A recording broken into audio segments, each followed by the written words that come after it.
There's something undeniably primal about spending your first night out in the wild. It's not just the sight of the stars, brighter than anything you've ever seen before, or the cool, crisp air filling your lungs.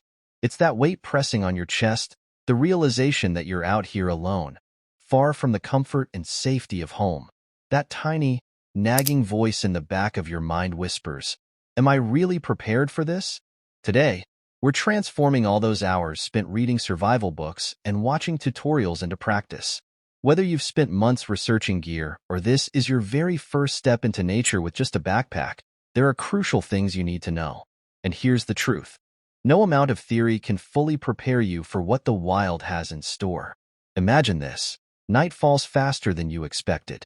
You hear unfamiliar sounds, the rustling of leaves, the snap of twigs, and suddenly, every shadow seems alive.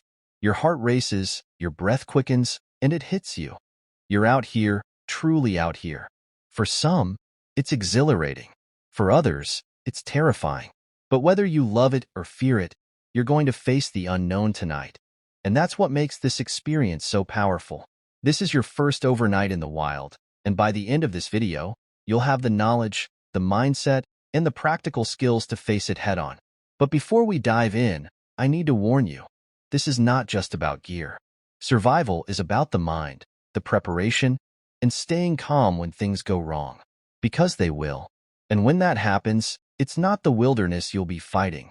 It's yourself. Now, let's talk preparation.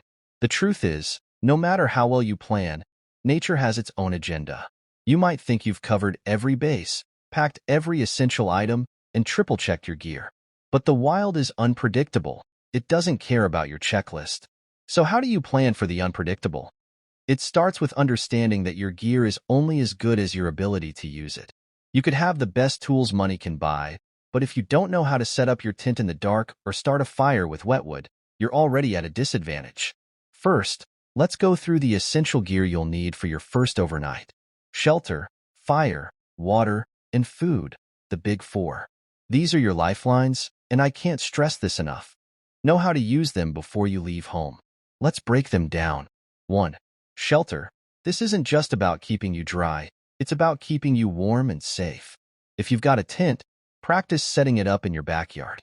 If you're going minimalist with a tarp or even no shelter at all, make sure you understand the basics of choosing a site and using the natural environment to your advantage. A mistake I see a lot of people make on their first overnight is underestimating the importance of a good shelter setup. They think, "Oh, I'll figure it out when I get there." But when you're tired, the light is fading, and the temperature starts to drop, that's not the time to experiment. Set up your shelter at home, practice tying knots, and figure out the best configuration for different conditions. 2. Fire. Fire is more than warmth and cooking, it's security. But it's also tricky, especially if the conditions aren't perfect. If you're new to building fires, practice in different conditions. Try starting a fire with damp wood, or when there's a strong wind. Because out there, you won't have the luxury of waiting for the perfect moment. Pro tip: always carry more than one method of starting a fire. Matches, a lighter, and a fire steel should all be part of your kit. And don't forget tinder.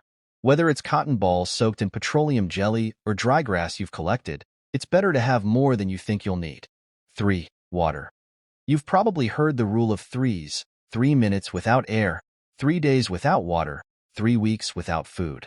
Water is crucial, and it's not as simple as finding a stream and drinking. Contaminated water can turn your first overnight into a nightmare if you're not prepared. Bring a water filtration system or purification tablets, and always have a backup. Make sure you know how to find water in the wild and how to purify it when necessary. 4. Food. For a one-night trip, food isn't as critical as the other 3, but it's still important to keep your energy up. Pack lightweight, high-energy foods like nuts, dried fruits, or jerky. And, if you're up for it, try cooking over your fire. It's a skill worth developing, but remember to practice before you're out there hungry and frustrated. Let me tell you a quick story about my first overnight. I had everything planned out, or so I thought. I packed a tent I'd never used before, thinking it would be easy enough to set up in the dark. Well, guess what? The wind picked up, and I spent nearly 2 hours wrestling with it, trying to get the poles in place while the temperature dropped. I finally got it set up, But by that point, I was cold, exhausted, and frustrated. The lesson? Don't make my mistake. Know your gear inside and out. Once you've got your shelter set up and your fire going, the next step is organizing your camp. This might seem straightforward, but it's the small details that can make or break your night. Your first priority should be your location. The spot you choose to set up camp can either keep you safe or put you in danger. 1. Flat, elevated ground. You want to find a spot that's not too low, especially if you're near a water source.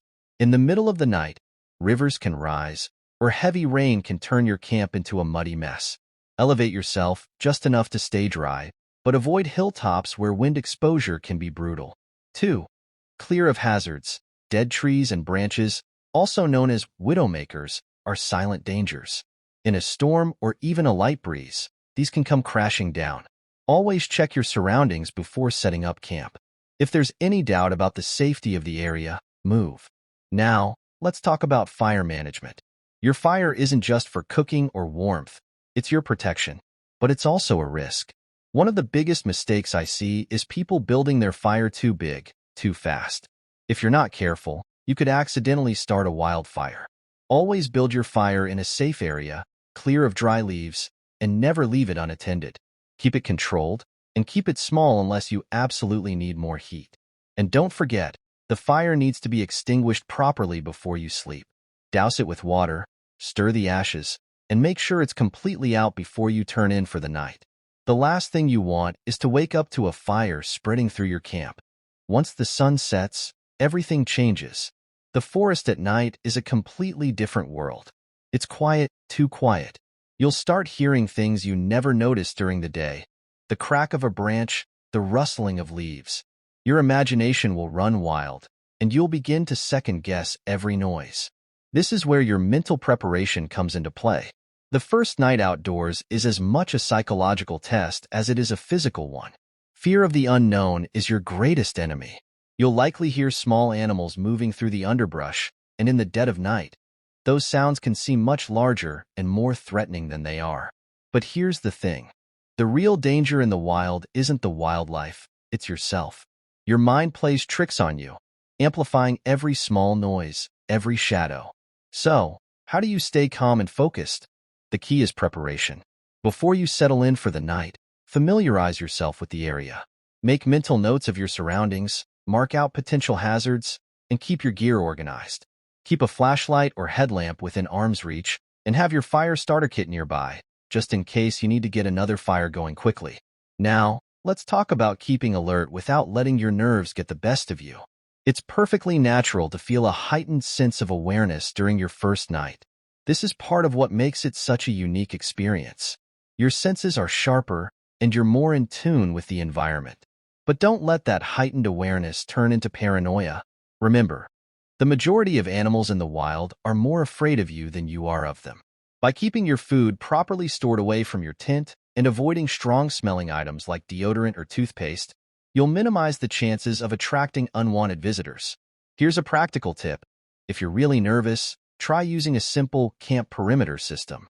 Tie some thin cord around your camp area, attaching a few small metal objects, like bottle caps or keys, to it. If anything disturbs the line, the objects will clink together, giving you an audible warning. It's a low-tech but effective way to give yourself a little extra peace of mind while you sleep. Another key factor in staying alert is understanding your body's natural rhythms.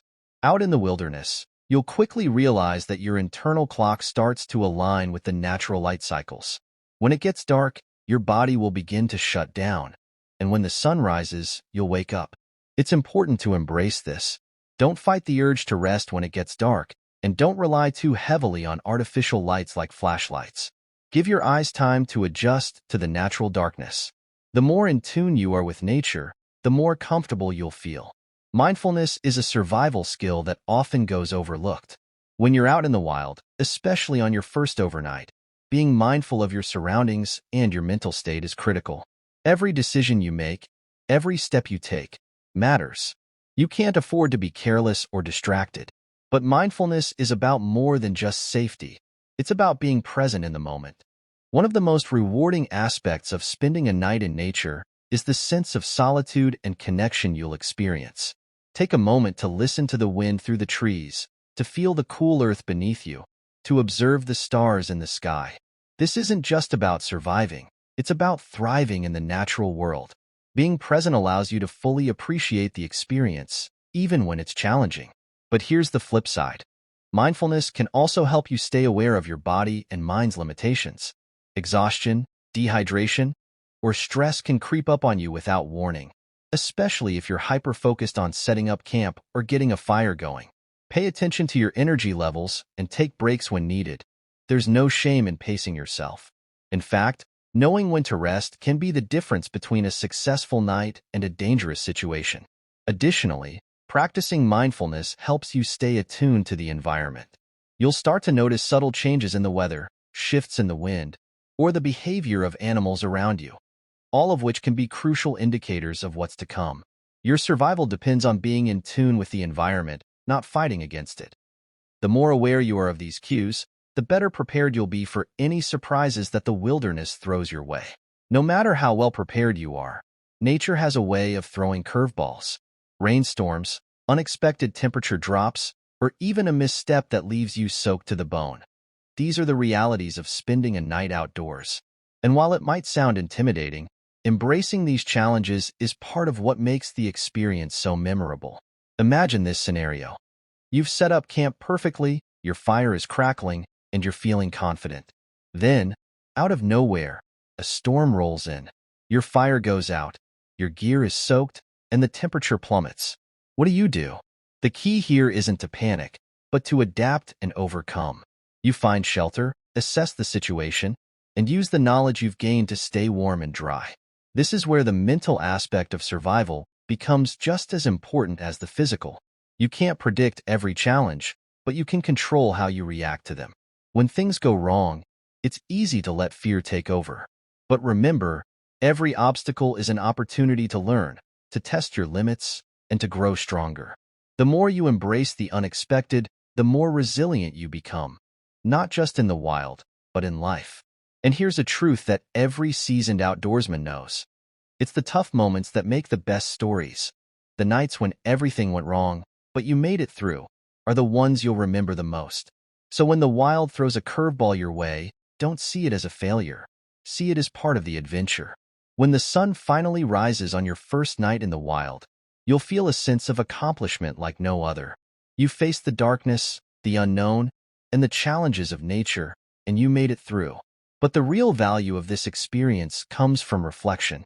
What did you learn? What would you do differently next time? After your first overnight, take the time to assess your performance. Did your gear hold up? Was your shelter effective? Did you pack too much or too little? Were you mentally prepared for the challenges you faced? The lessons you learned from this first experience will be invaluable for future trips. Survival isn't just about having the right gear. It's about building skills, learning from your mistakes, and constantly improving. Each night you spend in the wild teaches you something new. Whether it's a small adjustment to your gear or a major shift in your mindset, the important thing is to keep evolving. And here's the best part. The more time you spend outdoors, the more comfortable and confident you'll become. What once seemed daunting will soon feel natural. The sounds of the forest at night, the cold air on your face, the crackle of a fire. They'll all become familiar, even comforting. You'll stop merely surviving and start thriving. So there you have it, your guide to surviving your first night in the wild. It's not just about the gear or the theory. It's about mental toughness, mindfulness, and the willingness to embrace the unexpected. Whether this is your first overnight or your 100th, the wilderness always has something new to teach you. So get out there, challenge yourself, and remember, every night spent in nature brings you closer to mastering it. And if you want to see more tips, stories, and adventures like this one, make sure to hit that subscribe button. Don't forget to leave a comment sharing your own experiences in the wild. What was your first night like? And what would you tell someone preparing for theirs? Let's build a community of adventurers ready to face whatever the wild throws our way.